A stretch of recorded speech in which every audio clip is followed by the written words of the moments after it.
Hey, welcome back to Bimblebit. I'm Damien. I'm Andy. And we're just two guys shooting the shit about Bitcoin. We're going to lock ourselves in at our blockchain height, 913,826, courtesy always of our friends at timechain-calendar.com.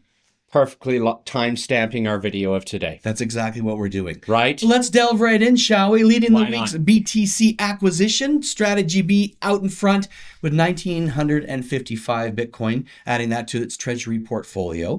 And then we've got corporations such as Metaplanet Yes. and governments like El Salvador adding to their reserves as well, and a very special reason for our friends in the tropics. Right? Yeah. Right? Exciting. They're celebrating their 4th anniversary. Mhm. Their 4th anniversary of having legal tender. Bitcoin is legal tender in El Salvador, as we brought up in the last show, actually. And so in commemoration of that honor, they decided to buy 21 Bitcoin. Yep, Nayib Bukele announced that on X, buying 21 Bitcoin for Bitcoin Day, and that's what they're calling it down there. And happy anniversary to everyone celebrating. So everywhere you go in El Salvador, there is Bitcoin. Sure. Little video to prove it. Roll that thing, Jay. Heck, and welcome to Bitcoin Beach, the only place in the entire world where you can buy literally everything with crypto. Did you know that El Salvador was the first country in the world to adopt Bitcoin as legal tender, which then turned the small coastal town of El Zonte into a massive Bitcoin community? Bitcoin is literally everywhere. They have Bitcoin farmers markets, Bitcoin beach houses, Bitcoin ATMs, and pretty much all of the cafes will accept Bitcoin. Along with that, you can use Bitcoin at every single McDonald's in the country. And when I went to this cafe to buy a burrito, all I had to do was scan a QR code and send over the crypto. That might go down as the most expensive burrito I've ever bought. So do you think other countries will adopt this payment? So that's incredible. It is everywhere you go, and it is just something that is available for everyone. They're doing education programs, teaching people how to use it. Teaching in school. Yeah, it's fantastic. Yeah. He's really kind of decided he's leading the way. He's also buying a little gold. I did notice that too. Well, good on him. He's doing pretty well. He's split it up. He's doing all right. Yeah. You know, there's other countries that are doing that as well. We've got places like Costa Rica. Jay, check this one out.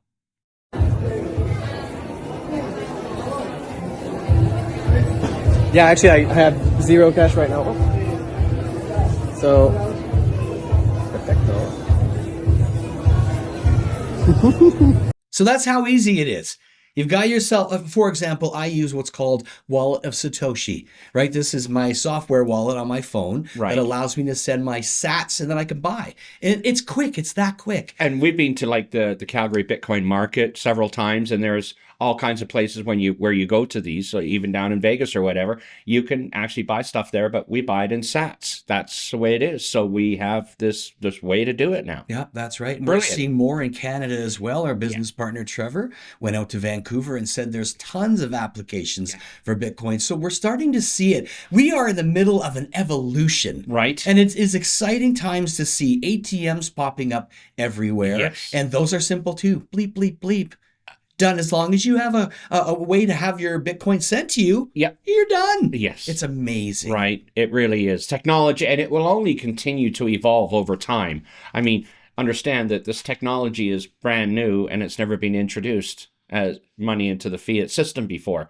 So there's going to be an evolution of products and services that are going to make it smoother and smoother. But right now it's pretty quick and it's pretty cheap to move money, already, right? Yeah. For sure. So it's wonderful to see. And we're also talking about, the banks, they better get on board or they're going to be missing that BTC train. And we're starting to see that now. Yes. Before the show, we were talking that MasterCard has already got their fist well around the old Bitcoin. But Visa, CEO making a story today about the fact that they've been involved for quite some time, getting ready for the big launch as well for crypto and other stable coins. You're going to see the integration now, right? And be able to talk to each other in real time at the store in real time. So, A huge little get-together between a couple that we know. This is stateside, of course, JP Morgan, huge bank, getting together with Coinbase.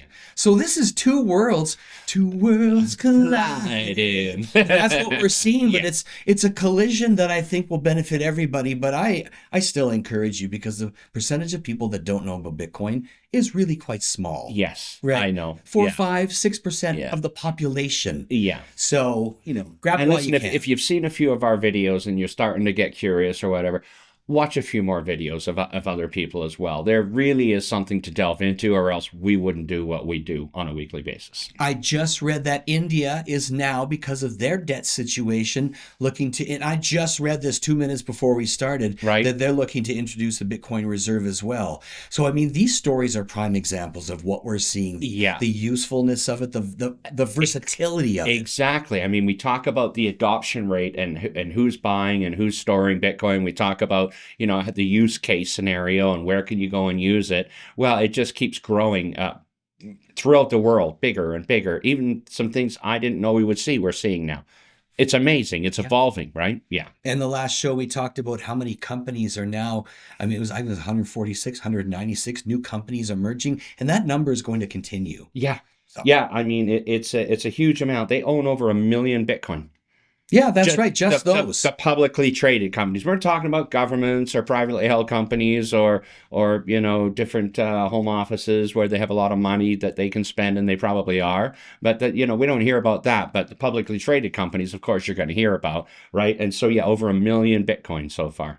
So we heard stories about Jackson Hole, Wyoming. Yeah. They were talking about the interest rate cuts and stuff. He didn't really say much, and everything kind of crumbled a little bit before that. Then it started to come up. Well, we're pushing 111,000 US and up. Yes. And they're saying that's because that there's optimism for the Federal Reserve and the interest rate cuts, because of renewed institutional demand. Absolutely there is. And of course, with what's going on with the U.S. economy right now, we had a really bad jobs report last week, right? But this week's a very big week coming up, because tomorrow, Tuesday, October 7th, I'm sorry, I've got that wrong. Tuesday the 9th, we've got the non-farm payroll coming out.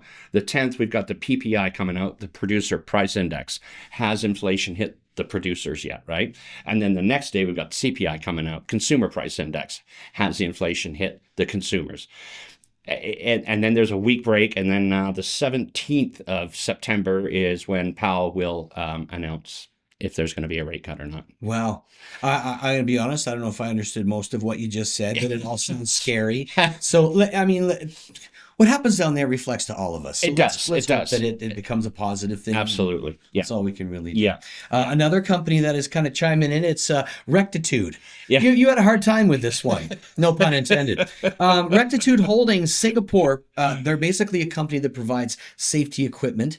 They are talking about a $32 million standby equity purchase agreement to launch their own Bitcoin treasury. So that is one more company in the mix that is hopping on board and just showing how wonderful it can be. Yeah, adoption. It just doesn't stop, does it? Oh, and of course, did you hear about the NASDAQ? They have now filed with the SEC to allow tokenization on the blockchain for stocks. What a great idea. Right? Yeah. Who does that? Oh, Bitcoin. Right. Right. Yeah, Yeah. that's right. Yeah. So isn't it great how, what might happen with that? They might go to 24/7 trading like the blockchain when Bitcoin does. Why not? Yeah.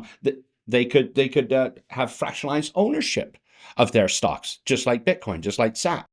That would be the greatest thing they could do, because it opens up for everybody. Because I can't afford a single share in Google, or Microsoft, or Amazon, and none of those. It opens it up to everybody in all asset classes. No matter how rich or poor you are, you can still throw $10 at something and still get that same, if I could just stop you there for a moment. If you're going to throw $10 into anything, don't worry about those. Just go right to your Bitcoin and good. Okay. But yeah, very interesting. And where could that lead in other industries? Where could that lead with other stock exchanges around the world? Would they want to do the same thing? All of a sudden, are our stocks all going to be tokenized on the blockchain? It's a great idea because it makes it more accessible for everyone. Right. Yeah. I mean, that's the bottom line. I mean, it's a huge integration if this were to happen. Yeah. We are very much excited about our node program. That is still full bore. It's going. Yeah. I love watching that screen, the way that I have no idea what it means, but it's just all the transactions, and that's what the nodes do. Someone, EMP goes off and knocks out listen, there are 20,000 nodes plus that are all over this big old place we call Earth. Yep. And if one goes down, 19,999 got it covered. See, my point is the fact that all of this is for that, is to keep the system up and running and authentic and verified, and that's what the nodes do. And we're trying to introduce a few more. So if you'd like to jump on board and maybe shoot us a couple of sats so we can keep building nodes, please do that. Click on the QR code, and we'll implement all of that into the node program. So we're excited about it. It's a lot of fun. Absolutely. Yeah. No, it's been building. It's really good, actually. Yeah. So did you hear we had another solo miner? You just told me this before the show. That's three in like 3 months. The 913, 593 block, which is not so long ago. No, it's not. Yeah. We're at 829 right now. So it's like 3 in the last 3 months. Eh? that is remarkable. Good for them. As we mentioned, that's 340 grand in their bank account, plus a little bit of transaction somethings. And listen, Bitcoin's still doing good. It's still sitting around 112,000. And I learned this the other day, considering that there was, I think, 240,000 Bitcoin last month that were sold off by long-term holders. But I mean, it hit 100,000. You've had it for 10 years. When you want to take just a little bit of skin out. We talked about that. Yes, you would. Exactly. So good on them, but that's how resilient Bitcoin is. Yeah. It's a lot of Bitcoin being taken out of the system. It's a lot of Bitcoin. It's nice to see it flowing, right? Absolutely. 2 trillion, we're going to 5 and up, baby. Yeah, absolutely. That's what we're gonna do. Yeah. All right, Jay, bring that in. Event music, please. Yes, sir. Let's go check around the world what's happening. I actually did some diving today and found quite a few. The closest one coming up is a big one, I think. This is Bitcoin Strategy B in Tyson, Virginia. This is headquarters of Captain Michael Saylor aboard the USS Strategy B. That is September 27th. And then right after that is the African Bitcoin Mining Summit. This is in Zambia, the 25th and 26th. Okay, sorry, it's before it, but you're not going to be in both. Ish. Right. And then we've got the TabConf 2025 happening in Atlanta, Georgia. This thing is actually huge. Yeah? Yeah, they said it was monstrous, October 13th through the 16th. And then we've got Blockchain Life in Dubai, October 28th and 29th. There's so much going on. And then Plan B Forum 2025 happening in Switzerland, October 24th and 25th. Plan B Forum, If you got a little something, because, right, you go to a group. Let's talk about YYC for a second. Yeah, YYC. It's a group in Calgary that I'm a part of, and it's a bunch of Bitcoin enthusiasts, and we meet every couple of weeks, at least once a month anyways, at a nice little pub downtown, and it's just a social event, and we just sit around, we have a few drinks, we talk about Bitcoin, we order a meal, and it's just a couple hours just to really relax and just talk about different things. There's a real like kind of like assortment of people around the table. I just got 70-year-old guys, I got 20-year-old gals, and everything in between, and it's really cool to just sit there and relax and talk about different things that's going on in the Bitcoin world, and just be with people that understand Bitcoin, because again, 95% of the people don't understand Bitcoin. So it's just nice to hang out and be around of a group of supportive people, and we support each other. Yeah. Like-minded people. Absolutely. And look at the diversity in the ages. It's all over the place. It's great. They've got meetings coming up. Yeah, they do. They're going to go to one a month. So Tuesday, October 7th at 6:30. That's at the Derrick Gin Mill and Kitchen in downtown Calgary. And then they're having another one November 4th at 6, and then Tuesday, December 2nd. So we'll get those addresses and times for you on the later ones. If you have an event coming up, whether it's in Calgary, Lethbridge, where we do this show, or anywhere in Alberta, anywhere in Canada, heck, we're announcing around the world. This is worldwide, baby. So bring it on. If you see the video and you've got something that you'd like us to pipe up for you, that's what we're here for. Just send us a note, bimblebit.com. Yeah, I mean, we're talking about Africa. So, I mean, it's open to you guys. It's not just Lethbridge. Dubai. Yeah, exactly. We love you all. Exactly. Yeah, for sure. Well, that was a lot of fun. I think we're going to get through the week here and get her done and watch all the amazing things happen in the world of Bitcoin. And it's such a pleasure and an honor to be a part of it in such an early stage of this thing that has just revolutionized, the ability for people to have self-custody. Absolutely. We've talked about that. So important. Yeah. And a whole new source of money. It's a beautiful thing. Until next time. Absolutely. I'm Damien. I'm Andy. And we're just two guys shooting the shit about Bitcoin right here on Bimblebit.com. Cheers, mates. Peace.